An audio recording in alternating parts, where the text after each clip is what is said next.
Hello everyone, कैसे हो आप सब। मैं हूं मनीष अग्रवाल और स्वागत है आपका मेरे यूट्यूब चैनल ज्ञान अकाडमी पर। इस वीडियो में हम जानेंगे कोरियोलिसिस फोर्स के बारे में। इसको जानने से पहले कोरियोलिसिस फोर्स को जानने से पहले हमें इस फोर्स के बारे में जानना बहुत ज़रूरी है, जो कि है प्रेशर ग्रेडियंट फोर्स।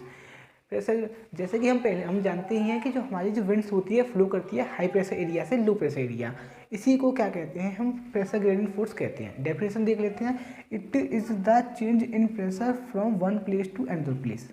जो एक प्लेस से दूसरी प्लेस में जो प्रेशर का जो डिफरेंस होता है उसी को प्रेशर ग्रेडियंट फोर्स कहते हैं। और इसी डिफरेंस की वजह से जो हमारी विंड्स होती हैं वो फ्लो करती है, जो हमारी विंड्स मूव करती है हाई प्रेशर से लो प्रेशर। तो एक्चुअली हो क्या रहा है कि यहाँ पे भी यहाँ पे हाई प्रेशर है और यहाँ पे लो प्रेशर है। तो एक्चुअली हो क्या रहा है कि टेम्परेचर्स में डिफरेंस है, सॉरी प्रेशर्स में क्या है, डिफरेंस है। प्रेशर में डिफरेंस होने की वजह से ही यह फोर्स बनती है। अब इन्हीं पे तो कोरियोलिसिस फोर्स किस पे अप्लाई होती है, इसी पे होती है। जब विंड्स फ्लो करती है उसी पे तो अप्लाई होती है। तो पहले इसी को और अच्छी तरह समझ लेते हैं। हमारे जो हाई प्रेशर और लो प्रेशर एरिया के बीच में जो डिफरेंस ज़्यादा से ज़्यादा होगा, उतनी तेज़ क्या है कि जो विंड्स है फ्लो होंगी। कैसे, आप देख लीजिए कि जब हम ढलान, यहाँ पे हम कोई एरिया रख लेते हैं, यहाँ से हम पानी डालते हैं। इस एरिया, सपोज करते हैं यह एरिया ने उठा रखा है, इस एरिया से हम पानी डालेंगे तो नीचे की तरफ जाएगा। कितनी तेज़ जाएगा, बहुत तेज़ जाएगा। इस तरह हम ऐसे कर लें तो यहाँ पानी डालेंगे तो पानी यहाँ पर आएगा, लेकिन कैसे आएगा, धीरे धीरे आएगा। तो जब हाई प्रेशर ज़्यादा होगा और लो प्रेशर लो होगा, तो जो स्पीड होगी कैसी होगी, फास्ट होगी। जो विंड की स्पीड होगी फास्ट होगी भाई, बहुत तेज़ी से जाएंगे, ठीक है नहीं। और कैसी होगी, स्ट्रांग होगी, बहुत मजबूती से जाएंगे। और क्या होगी, स्टीप होगी।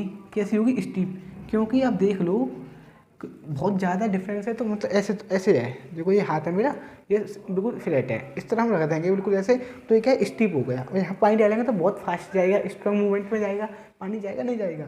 अगर इसी जगह हम हाई प्रेशर को थोड़ा वीक रख दें, हाई प्रेशर मान लो कि 1000 है और लो प्रेशर है वो हम मानते हैं 980 है, तो क्या है कि ज़्यादा वीक है दोनों मूड। तो दोनों के बीच का डिफरेंस बहुत ज़्यादा नहीं है, मतलब थोड़ा सा है। तो यहाँ पे जो हाई प्रेशर हाई प्रेशर से लो प्रेशर जो वेव्स जाएंगी वो ज़्यादा स्ट्रॉन्ग नहीं होंगी। तो कैसी होंगी, वीक होंगी, है ना। और वीक होंगी, सही है, स्लो होंगी। और क्या होंगी, जो जेंटल है वो ये जेंटल होंगी, ठीक है नहीं। मोर गैप होगा, वो उसमें क्लोजली होंगी, ठीक है कि नहीं। जब हाई प्रेशर से लो प्रेशर के तो बीच का डिफरेंस ज़्यादा होगा तो हमारी जो विंड्स होंगी बहुत तेज़ी से जाएंगी, बहुत मजबूत से जाएंगी। खड़ा ढलान होगा, वो स्लो खड़ा होगा और क्लोजली होंगी वो। उसी जगह दूसरी जगह देखें तो हाई प्रेशर लो प्रेशर के बीच का डिफरेंस कम होगा, तो क्या होगी, जो विंड्स होंगी आराम से स्लो ही जाएंगी। ये क्या है, वीक होंगी, स्लो जाएंगी, जेंटल होगा। और क्या है कि ये क्या है, मोर गैप होगा, दोनों के बीच में बहुत ज़्यादा डिफरेंस होगा, ठीक है कि नहीं। अब हम समझ लेते हैं कोरियोलिसिस फोर्स के बारे में। अब आपको समझ में आएगा कि एक्चुअली कोरियोलिसिस फोर्स का रोल क्या होता है, ठीक है। तो कोरियोलिसिस फोर्स समझ लेते हैं एक्चुअली में होता क्या है पहले। तो भाई कोरियोलिसिस फोर्स कोई फोर्स नहीं है, पहले आप समझ लो। कोरियोलिसिस फोर्स कोई फोर्स नहीं है, यह ओनली एक इफेक्ट है। क्या है, कोरियोलिसिस फोर्स कोई फोर्स नहीं है, यह एक इफेक्ट है।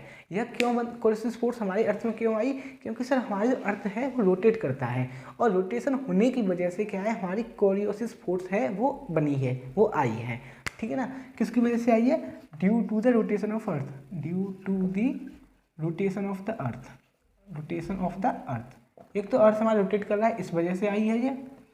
और यह भाई इस बात को ध्यान रखना है, कोरियोलिसिस फोर्स कोई फोर्स नहीं है, यह एक इफेक्ट है।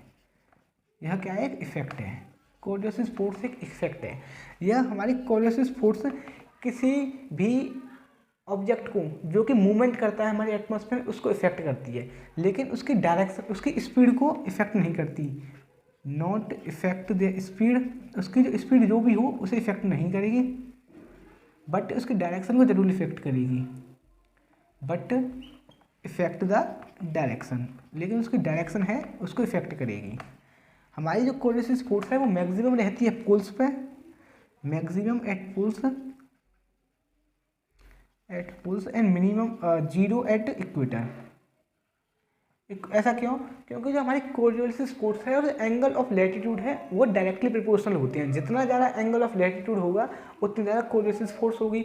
तो एंगल ऑफ लैटिट्यूड 90 डिग्री पर सबसे ज़्यादा होता है, तो कोरियोलिसिस फोर्स भी हमारी इक्वेटर पर ज़्यादा होती है, सॉरी पोल्स पर ज़्यादा होती है। और कोरियोलिसिस फोर्स होती है वो इक्वेटर पर जीरो होती है, क्योंकि जो एंगल ऑफ लैटिट्यूड होता है वो जीरो होता है।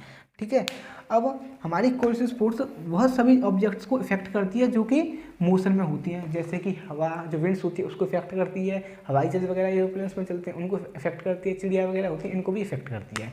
ठीक है, हमारी जो कोरियोलिसिस फोर्स ये होती है वह किसी भी विंड्स के राइट एंगल पर मूव करती है। राइट एंगल पर, मतलब अगर कोई विंड्स ऐसे जा रही है तो उसके राइट एंगल पड़ती है, उसे राइट एंगल की तरफ अपनी ओर खींचती है। कौन हमारी क्या है? राइट एंगल की तरफ खींचती है। कौन सी? हमारी कोरियोलिसिस फोर्स। दूसरा यह है कि सर हमारी जो कोरियोलिसिस फोर्स होती है वो नदर्न हेमिस्फीयर में क्लॉकवाइज डायरेक्शन में मूव करती है। नदर्न हेमिस्फीयर में क्या होती है? वो क्लॉकवाइज डायरेक्शन में मूव करती है, क्लॉकवाइज। और सदर्न हेमिस्फीयर में क्या होती है? ये एंटी क्लॉकवाइज। नदर्न हेमिस्फीयर में ये क्लॉकवाइज डायरेक्शन में मूव करती है और सदर्न हेमिस्फीयर में ये एंटी क्लॉकवाइज डायरेक्शन में मूव करती है। देख लेते हैं ये क्या करती है। सही है, हम अर्थ के जो स्पेशल है, अर्थ का जो मैप है उसको देखते हैं, उसमें देखते हैं कि विंड्स कैसे मूव करती है। ठीक है ना, ये सर हम देख लेते हैं कि ये हमारा अर्थ है। देखते हैं ये हमारा अर्थ है, ये हमारा 0 डिग्री है, ये हमारा 30 डिग्री है, ये हमारा 60 डिग्री है और ये हमारा 90 डिग्री है। ठीक है, ये हमारा 30 डिग्री है, ये हमारा 60 डिग्री है और ये हमारा 90 डिग्री है। ठीक है, तो हम जानते हैं कि इक्वेटर पे बहुत ज़्यादा क्या होता है? टेम्परेचर ज़्यादा होता है। तो हाई टेम्परेचर होगा तो क्या होगा? लो प्रेशर होगा, हाई प्रेशर होगा, लो प्रेशर होगा, हाई प्रेशर होगा। ठीक, उसी तरह यहाँ पर भी हाई प्रेशर होगा, लो प्रेशर होगा और हाई प्रेशर होगा। ठीक है, तो विंड्स कैसे पहले जो विंड्स कैसे मूव करती है? हाई प्रेशर से लो प्रेशर की तरफ। तो हम नॉर्थ वाले को देख लेते हैं, बाद में देख लेंगे। तो हाई प्रेशर से इस तरह ऐसे आएंगी, हाई प्रेशर से लो प्रेशर की तरफ विंड्स आएंगी। तो विंड्स आएंगी तो इस तरह हाई प्रेशर से लो प्रेशर की तरफ। लेकिन कोरियोलिसिस फोर्स हमने बताया था कि वो राइट एंगल पर लगता है किसी भी विंड्स के, जो ऑब्जेक्ट मोशन में होता है उसके राइट एंगल लगता है। तो ये जो विंड्स है ऐसे आ रही है तो इसके राइट एंगल कौन सी रही? ये वाली। तो अब क्या है कि जो विंड्स है वो राइट एंगल पर लग रही है और विंड्स प्रेशर ग्रेडिएंट फोर्स आ रही है नीचे की तरफ, उस पर लगेगी कोरियोलिसिस फोर्स जो कि 90 डिग्री पर लगेगी। तो इन दोनों फोर्स की वजह से जो हमारी जो विंड्स होंगी वो कहाँ से निकलेगी? इस तरह, किस तरह निकलेगी? अब आएगी जो विंड्स आएगी वो इस तरह आएगी। ठीक है ना, किस तरह आएगी? अब जो विंड्स आएंगी वो इस तरह आएंगी। ठीक है ना, इस डायरेक्शन में मूव करेंगी जो। तो इसी वजह से हम इसको क्या कहते हैं? ईस्टर्लीज कहते हैं। क्या कहते हैं? ईस्टर्लीज। क्योंकि इसके पूंछ को पकड़ो, कहाँ से आ रही है? ईस्ट साइड से, तो इसे कहते हैं ईस्टर्लीज। उसी प्रकार अगर इधर से हम विंड्स को देखें तो ऐसे जानी चाहिए, वैसे ठीक ऐसे जानी चाहिए। लेकिन कोरियोलिसिस फोर्स की वजह से यहाँ फोर्स लगेगी तो जो विंड्स होती हैं वो इस तरह मूव करती हैं। ठीक है ना, तो ये कैसी बनेगी विंड्स हैं? ये मूव करेंगी इस तरह, इस तरह मूव करेंगी। ऐसे मूव क्यों करती है? कोरियोलिसिस फोर्स की वजह से। इफेक्ट देखो कितना इफेक्ट पड़ रहा है उसका कोरियोलिसिस फोर्स का। इसे कहते हैं वेस्टर्लीज। ठीक है, तो इसी प्रकार यहाँ पर भी ऐसे देख लो, तो जो विंड्स आएगी वो ऐसे आनी चाहिए, ऐसे आनी चाहिए। लेकिन हमने आपको बताया था कि जो साइक्लोन्स होते हैं, सॉरी कोरियोलिसिस फोर्स होती हैं वो नदर्न हेमिस्फीयर में तो राइट क्लॉकवाइज डायरेक्शन में मूव करती हैं इस तरह, तो राइट एंगल की तरफ टिल्ट करती हैं। तो राइट एंगल हमने इधर लिया, तो इसमें क्या है कि इधर से इधर भी एक लेफ्ट डायरेक्शन में मूव करती हैं। इधर जो डायरेक्शन में होंगी वो लेफ्ट डायरेक्शन में मूव करेंगी, इधर राइट में। इधर जो कोरियोलिसिस फोर्स होगी वो राइट डायरेक्शन में होगी, इधर जो कोरियोलिसिस फोर्स लगेगी वो लेफ्ट डायरेक्शन में लगेगी, लेफ्ट। ठीक है, तो लेफ्ट का मतलब यह है कि इधर तो आ रहा है लेफ्ट वाला, तो इधर लगेगी जो फोर्स है इधर लगेगी। तो इसी वजह से जो विंड्स होंगी वो किस तरह जाएंगी? वो इस तरह जाएंगी, ये इस तरह मूव करेंगी। और इस तरह हम देखें तो इधर इस तरह मूव करेंगी। ठीक है, तो देखिए कि हमारे एयर सर्कुलेशन में कोरियोलिसिस फोर्स कितना इफेक्ट करती है।